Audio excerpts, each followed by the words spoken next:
성령의 역사 마스터 클래스 33. 천사의 손으로 쓰고 생명으로 전하다. 아이오나의 필사 사역과 선교 파송.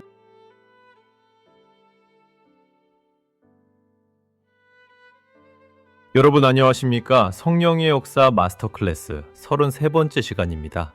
지난 시간 우리는 린디스판의 에이든을 통해 온유함이 얼마나 강력한 선교의 무기인지를 확인했습니다.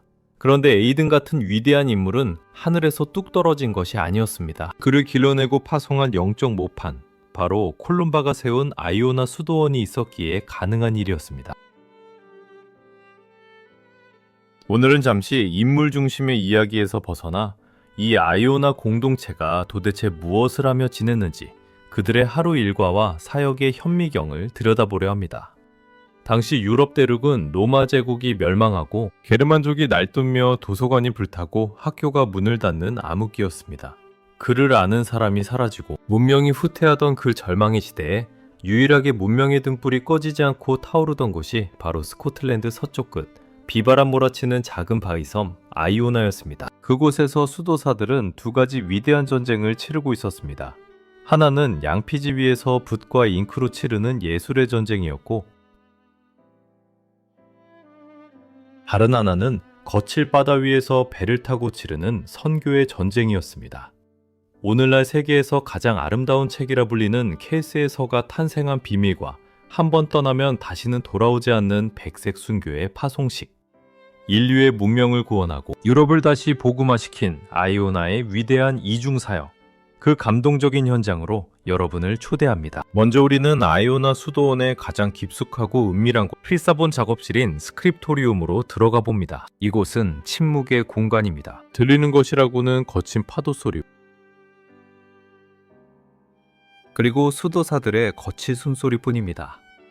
이곳에서 수도사들은 하나님의 말씀을 보존하기 위해 자신의 눈과 손, 그리고 온 생애를 바쳤습니다. 당시 책 한 권을 만드는 것은 오늘날의 인쇄술과는 차원이 다른 뼈를 깎는 고통이었습니다. 종이가 없던 시절이라 송아지가 죽인 벨륨을 사용했습니다. 성경 한 권을 만들기 위해서는 송아지 185마리의 가죽이 필요했습니다. 수도사들은 가죽을 벗겨 씻고 말리고 다듬어 매끄러운 종이로 만들었습니다. 그리고 잉크는 숯, 식물의 뿌리, 광물, 심지어 벌레를 으깨어 색색깔의 물감을 만들었습니다. 아이오나의 필사 사역이 특별했던 이유는 단순히 글자만 베끼는 것이 아니라 말씀 그 자체를 찬양하고 경배하는 예술로 승화시켰기 때문입니다. 그들은 글자 하나하나에 영혼을 불어넣었습니다. 복음서의 첫 글자는 페이지 전체를 채울 만큼 크고 화려하게 장식했습니다. 이것을 일루미네이션, 즉 채식 필사본이라고 합니다. 그 정점이 있는 것이 바로 케이스의 서입니다. 이 책은 원래 아이오나에서 제작되기 시작해 나중에 바이킹의 침략을 피해 아일랜드의 케이스 수도원으로 옮겨져 완성된 것으로 추정되는데, 이를 본 중세의 한 학자는 이렇게 기록했습니다. 이것은 인간의 손으로 그린 것이 아니다. 천사들이 내려와 직접 그린 것이 분명하다. 실제로 현미경으로 들여다봐야 보일 정도로 정교한 나선형 무늬, 켈트 특유의 매듭 장식, 수많은 동물과 사람의 형상이 글자 속에 숨어 있습니다. 1제곱센티미터 안에 무려 158개의 매듭이 꼬여 있는 부분도 있습니다. 도대체 왜 이렇게까지 했을까요? 수도사들에게 필사는 노동이 아니라 가장 치열한 예배였기 때문입니다. 하나님의 말씀은 영광스럽다. 그러므로 이 말씀을 담는 그릇인 책도 세상에서 가장 아름다워야 한다. 그들은 차가운 돌바닥에 엎드려 손가락이 고받드는 추위 속에서도 촛불 하나의 의지에 밤새도록 그림을 그렸습니다. 어떤 수도사는 한 페이지를 완성하는데 몇 달, 아니 몇 년을 바치기도 했습니다. 그들은 페이지 귀퉁이에 아주 작은 글씨로 이런 메모를 남기곤 했습니다. 아, 손이 너무 시리다. 날이 어둡다. 하지만 이 말씀은 빛이다. 세 손가락이 쓰지만 온몸이 고통스럽다. 그러나 내 영혼은 춤을 춘다. 이들의 희생 덕분에 성경은 야만의 시대를 뚫고 보존될 수 있었습니다. 로마의 문명이 파괴될 때 아이오나의 수도사들은 성경뿐만 아니라 라틴어 문법체, 고대 철학 서적들을 필사하여 지식의 매글이었습니다. 훗날 샤를마뉴 대제가 유럽의 문예 부흥을 일으킬 때 그 교사가 되어준 사람들이 바로 이 켈트 수도사들이었습니다. 아이오나는 닫혀있는 수도원이 아니라 미래를 위해 지혜의 씨앗을 보관하는 타임캡슐이자 거룩한 도서관이었습니다. 자, 이제 스크립토리움을 나와 바닷가로 가봅시다.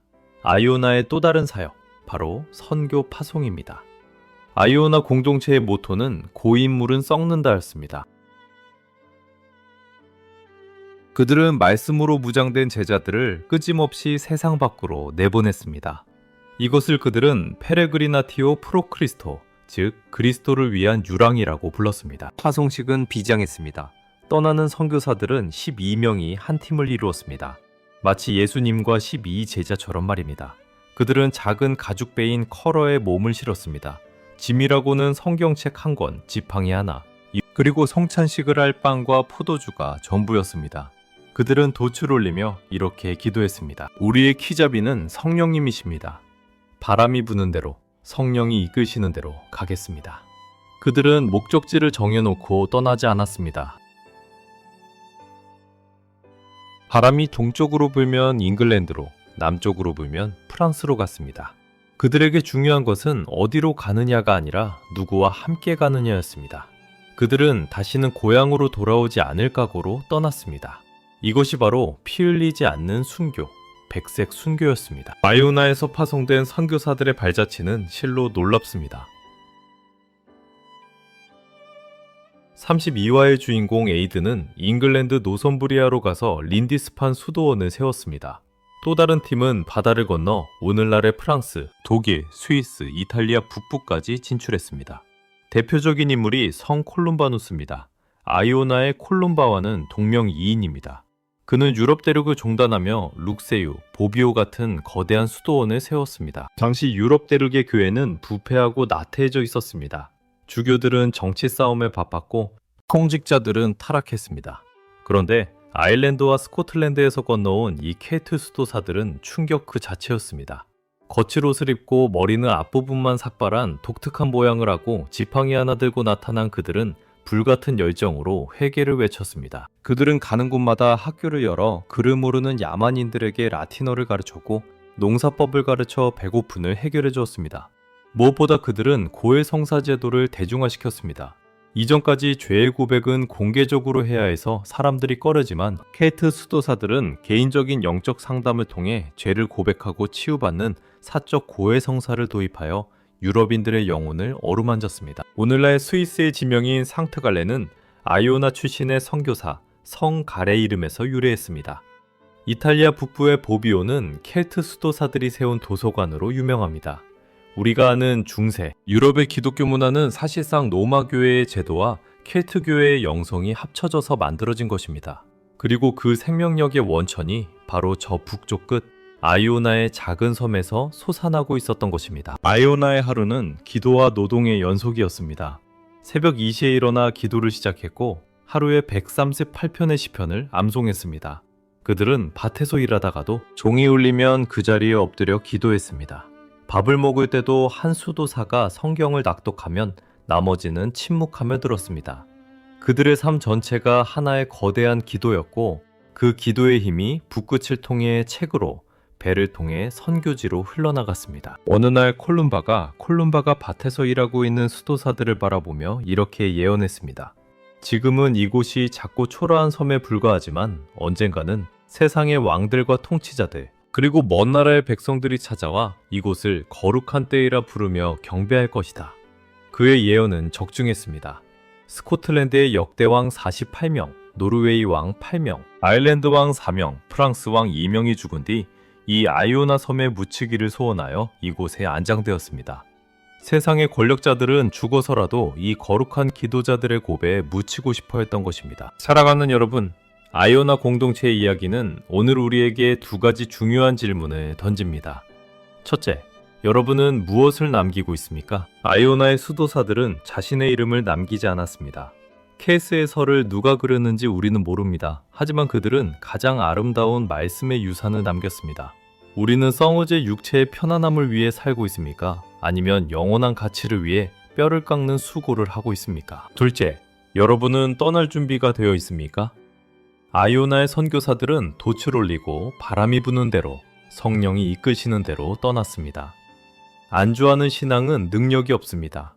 내 경험, 내 고집, 내 안전지대를 떠나 하나님이 가라 하시는 곳으로 나아갈 때 우리는 비로소 세상을 변화시키는 기적의 주인공이 될 수 있습니다. 우리의 가정이, 우리의 교회가 현대판 아이오나가 되기를 소망합니다.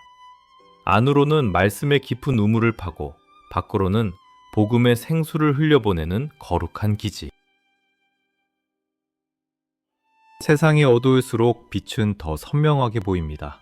아이오나의 등대처럼 어두운 이 시대를 비추는 진리의 불빛이 되십시오. 이제 케트교회의 황금기는 절정을 지나 로마 가톨릭 교회와의 피할 수 없는 만남 그리고 충돌을 향해 나아갑니다. 독자적으로 발전해온 케트 기독교와 베드로의 권위를 내세우는 로마 기독교, 서로 다른 부활절 날짜, 서로 다른 머리 모양, 서로 다른 예식을 가진 두 거인이 잉글랜드에서 마주칩니다. 다음 34화에서는 잉글랜드 교회의 운명을 결정지은 역사적인 대토론, 휘트비 공의회의 현장으로 여러분을 안내하겠습니다. 켈트파의 콜만 주교와 로마파의 위프레드 주교의 불꽃 튀는 논쟁, 그리고 그 논쟁을 한 방에 끝내버린 베드로의 열쇠 이야기. 과연 잉글랜드는 어느 쪽의 손을 들어주었을까요? 교회사에 큰 획을 그은 그날의 결정과 그 이후의 변화를 깊이 있게 다루겠습니다. 여러분의 구독과 좋아요는 이 거룩한 역사의 항해를 이어가는 큰 힘이 됩니다. 다음 시간에 뵙겠습니다. 감사합니다.